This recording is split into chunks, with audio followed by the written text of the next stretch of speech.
Hey guys, welcome to LA Love Creative. Today we're talking about the Fuji X-T3. My first initial thoughts of the camera. I originally was going to do a camera comparison with the Sony A7 III in a fashion shoot, shoot some images, shoot some video, and kind of go toe-to-toe with those two cameras. I still plan on doing that in the near future, but unfortunately I only had the Fuji X-T3 for a limited time, and my shoot that I was going to do got canceled. So I just had to kind of make do and get a good video out there shooting some stuff of my sister, unfortunately. But I wanted to give my initial thoughts of the camera, see how it performs, and show you what I think about it. Build quality, I like how the Fuji feels in my hand. It was lightweight, the dials looked amazing on there. I love how you have a aperture dial on your lenses for the Fuji cameras. You have ISO shutter speed dials. Those are great additions for the camera. I think they take a little bit of time to get used to, but once you get used to them, it's just a breeze to shoot with, whether you're shooting video or photography. It's quality at the same time, and the design I think is such a good throwback, but at the same time a modern feel for the camera. Image quality. Now the Fuji X-T3 has an amazing image. I think we're in a really good spot right now as creators. All these cameras can really put out a really good image. So now it's just a matter of which camera is right for you and a matter of preference, which image looks the best to you as well. But the Fuji, to me, from my opinion, is a great image. I think the Fuji has awesome dynamic range. I had a chance to actually test it out with my Sony A7 III, shooting S-Log2 and F-Log, Fuji log, F-Log, whatever log the Fuji camera has. Now I have no real big experience when it comes to grading F-Log, but I thought that the dynamic range on the Fuji was pretty impressive. The detail in the shadows is really good. The detail in the highlights is recoverable if you expose correctly. Comparing it to the Sony A7 III, I could actually match these two cameras quite close as well.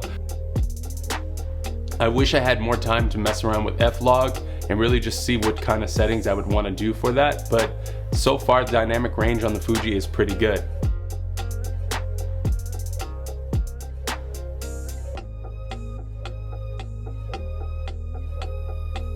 One of the things I love about the Fuji is the codec.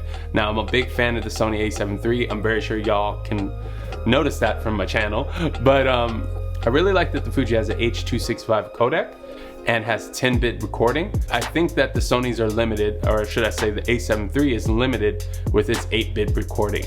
As well as the Sony A7 III doesn't have a 10-bit 422 output like the Fuji does.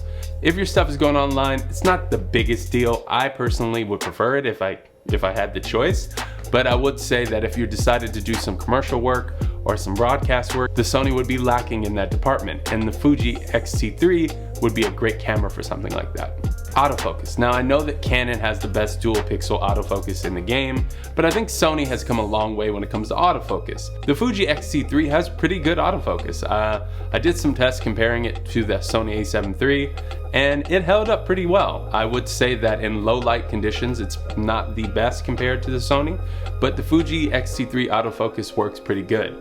I had my sister go back and forth to the camera, jump in and out, and it held focus pretty good. I would say that sometimes the Fuji would have a problem rack focusing. Sometimes it would jump onto something when it came to focusing, but that could have been something that I had to do with my settings. I didn't get a chance to go through all the focus settings, but if I had the time, I would really play around with it. But so far, autofocus is pretty good on the Fuji. One thing I love about the Fuji that the Sony A7 III, I have no idea why they didn't do this, but there's an interlometer built into the camera. Now the Fuji X-T3 has an awesome interlometer. What does that mean? It means time-lapse.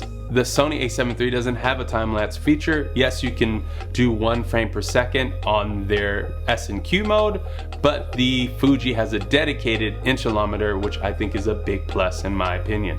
One of the things I didn't really like about the Fuji X-T3, and this could just be a personal preference, is there's no in-body stabilization. Now I know that I've heard that there's a new camera from Fuji coming out that's got in-body stabilization, and for a lot of people that's not a big deal. For me, I do a lot of run and gun shooting, I do a lot of documentary, fashion videos, and I just love the fact that on my Sony A7 III I can just throw any type of lens on it and it gives me some type of stabilization. It's not the best stabilization, but it's better than nothing. Now, would I get a Fuji X-T3? I'm actually thinking about it. I think that the video capabilities of this camera, the functionality, and the price all come together to form an awesome camera.